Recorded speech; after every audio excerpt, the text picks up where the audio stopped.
গতকালকে ঢাকা মেডিকেলের আমরা একটি ঘটনা শুনতে পেয়েছি। ঢাকা মেডিকেলে আমাদের যে ডাক্তার ভাইরা রয়েছে তাদের গায়ে হাত তোলা হয়েছে।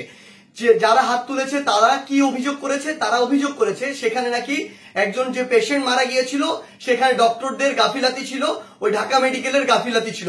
এখন প্রশ্ন হচ্ছে যে ডক্টরদের বা ঢাকা মেডিকেলের যে গাফিলাতি ছিল কিনা এটি নির্ধারণ আপনি কিভাবে করতে পারেন, কোন এক্সপার্টিজের ভিত্তিতে এটি নির্ধারণ করতে পারেন এবং এই অথরিটিটা আপনাকে কে দিয়েছে? যদি কোনো গাফিলাতি থেকে থাকে, ডক্টরের হোক, প্রশাসনের হোক, কিংবা যে কারো হোক, কিংবা কর্তৃপক্ষের হোক, অবশ্যই তার বিচার হবে। তার বিচার একটি প্রক্রিয়াধীন প্রক্রিয়া হবে, একটি তদন্তের মাধ্যমে হবে। সেই অভিযোগটি আপনি বিএমডিসি তে করতে পারেন কিংবা সেই অভিযোগটি আপনি প্রশাসনের কাছে করতে পারেন। কিন্তু আপনার কি অভিজ্ঞতাটুকু রয়েছে, আপনার কি দক্ষতাটুকু রয়েছে যে একজন ডক্টর তার সাথে গাফিলতি করেছে কিনা সেটি যাচাই করার? আমাদের সবচেয়ে বড় এখন যে সমস্যাটি হয়ে গিয়েছে, আমরা এই বাঙালিরা অধিকাংশ ক্ষেত্রে অধিকাংশ বাঙালি নিজেদেরকে সব জায়গার দক্ষ মনে করি এবং সব জায়গায় নিজের নাক গলাতে যাই।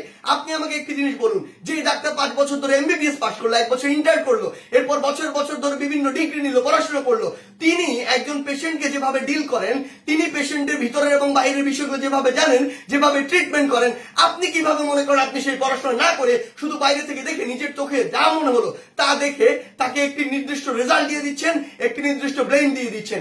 আমাদের জায়গা থেকে স্পষ্ট বার্তা, এরকম একটি ব্লেম দিয়ে আসলে যখন আপনি একজন ডক্টরের গায়ে হাত তুলেন তখন আপনি যে কাজটি করেন সেটি আমরা বৈষম্য বিরোধী ছাত্র আন্দোলন আমাদের জায়গা থেকে কোনোদিনও সমর্থন করতে পারি না।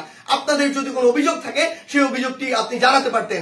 আমরা জানি আমাদের এই পুরো প্রসেসটিতে, এই ছাত্র জনতার অভ্যুত্থানে ডক্টররা কিভাবে ওই হসপিটালের ভিতর থেকে, ওই ইমার্জেন্সি থেকে তাদের ভূমিকাটি রেখেছে।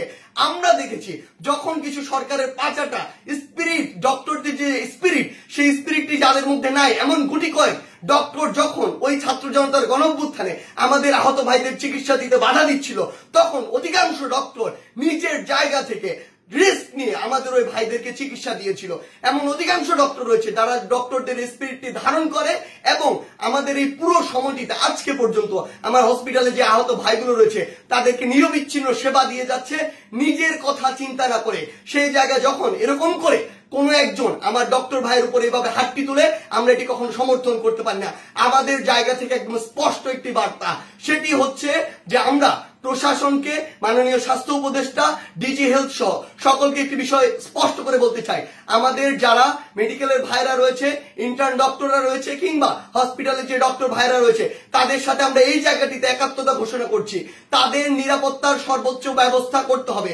তারা দিন রাত 24 ঘন্টা আমাদের জন্য কাজ করছে, অথচ কেউ একজন চাইলো আর একটা ব্লেম দিয়ে তাদের গায়ে এসে হাত দিয়ে দিল, এটি আমরা আমাদের জায়গা থেকে কখনো মানতে পারি না।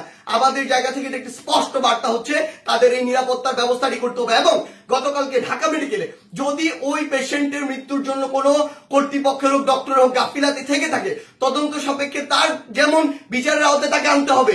কিন্তু গতকালকে ওই আমার ডাক্তার ভাইয়ের গায়ে যে হাতটি তুলেছে, অপারেশন থিয়েটার থেকে বের হওয়া একজন ডক্টরকে, তার অবশ্যই দ্রুততম সময়ের মধ্যে তাকেও গ্রেফতার করে তাকেও বিচারের আওতায় আনতে হবে। আমাদের জায়গা থেকে স্পষ্ট একটি বার্তা, আইন নিজের হাতে তুলে নেওয়ার মতো অন্যায়টি যদি আপনি করেন তাহলে আপনার পক্ষে কোনোদিন আমাদের অবস্থান থাকবে না। ধন্যবাদ।